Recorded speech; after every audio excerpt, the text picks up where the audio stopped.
Hello everyone, আজকে আমি তোমাদেরকে ভেজ পাস্তা বানিয়ে দেখাবো। দেখো পাস্তাটা কতটা ইয়াম্মি লাগছে দেখতে। এই রেসিপিটাই আজকে আমি তোমাদের সাথে শেয়ার করব। তাহলে চলো রেসিপিটা বানাতে কি কি লাগছে দেখে নাও। দেখো এখানে আমি ফার্স্টে পাস্তা নিয়ে নিয়েছি, আর নিয়ে নিয়েছি ফুলকপি, গাজর, বিনস, আর লাগবে আমার বাঁধাকপি। সবগুলোকেই আমি খুব ছোট ছোট করে লম্বা লম্বা করে কেটে নিয়েছি, আর নিয়ে নিয়েছি পেঁয়াজ, আর দুটো বড় সাইজের রসুন কুচি, আর লঙ্কা কুচি। দেখো এখানে আমি শেজওয়ান চাটনি নিয়ে নিয়েছি, সয়া সস নিয়ে নিয়েছি, টমেটো কেচাপ নিয়ে নিয়েছি, আর রেড চিলি সস নিয়ে নিয়েছি। দেখো এবার আমি কড়াইতে বেশ কিছুটা পরিমাণ জল দিয়ে দিয়েছি, যতটা আমার পাস্তাটা সিদ্ধ করতে লাগবে। এবার আমি তার মধ্যে দিয়ে দিলাম লবণ পরিমাণ মতো, আর সামান্য একটু তেল, যাতে পাস্তাটা একে অপরের গায়ে লেগে না যায়। জলটা যখন হালকা গরম হয়ে যাবে তখন তোমরা ওর মধ্যে পাস্তাগুলোকে দিয়ে দেবে। পাস্তাগুলো দেওয়ার পরে একবার খুব ভালোভাবে নেড়ে নেবে। এবার পাস্তাগুলোকে 5 থেকে 6 মিনিট মতো খুব ভালোভাবে ফুটিয়ে নিলেই সিদ্ধ হয়ে যাবে। পাস্তাগুলোকে 80% বয়েল করবে, পুরোপুরি বয়েল করবে না, তাহলে একে অপরের গায়ে লেগে যেতে পারে।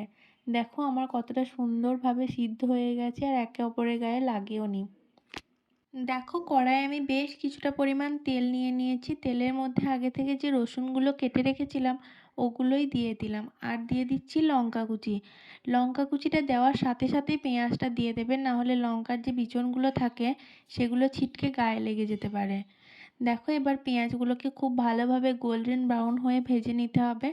দেখো এখানে আমার পেঁয়াজগুলো ভেজে নেওয়া হয়ে গেছে। এবার আমি এর মধ্যে গাজরগুলোকে দিয়ে দিলাম।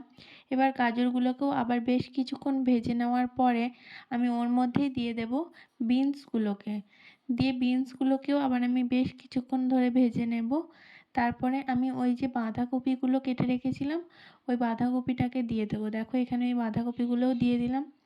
বাঁধাকপিটা দেওয়ার পরে আমি ওটাকেও খুব ভালোভাবে একটু নেড়ে নিচ্ছি। দেখো সমস্ত সবজিকেই কিন্তু খুব ভালোভাবে নেড়ে নিতে হবে, হাই ফ্লেমে নাড়বে, নাহলে সবজি থেকে জল বেরিয়ে যাবে, আর অতটা টেস্টি লাগবে না খেতে। দেখো এখানে আমি ফুলকপিগুলোও দিয়ে দিলাম।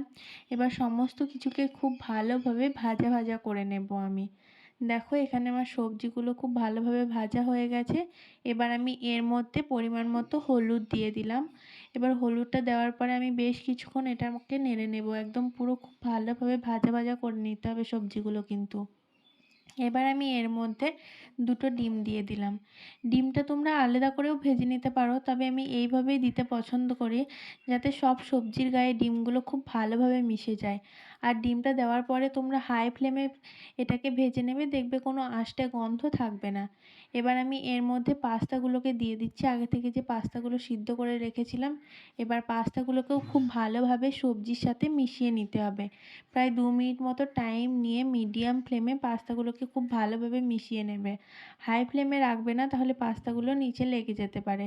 এবার আমি এখানে পরিমাণ মতো লবণ, সয়া সস, আগে যে যে সসগুলো দেখিয়েছিলাম সব সসগুলো এখানে আমি দিয়ে দেব।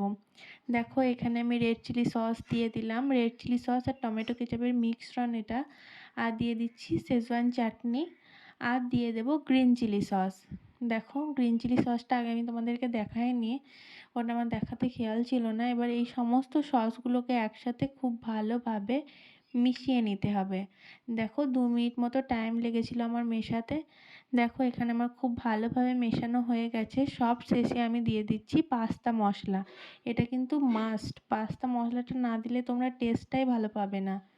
দেখো এখানে আমি খুব ভালোভাবে দিয়ে পাস্তা মশলাটাকেও মিশিয়ে নিচ্ছি। আমার কিন্তু একদম রেডি হয়ে গেছে পাস্তাটা। এবার আমি সব শেষে ধনেপাতা কুচিগুলো দিয়ে দিচ্ছি।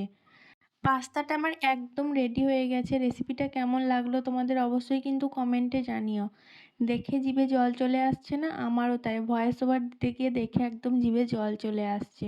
অসাধারণ টেস্টি হয়েছিল খেতে। তোমরা অবশ্যই একবার বাড়িতে ট্রাই করো। আর ভিডিওটা ভালো লাগলে অবশ্যই লাইক আর শেয়ার করতে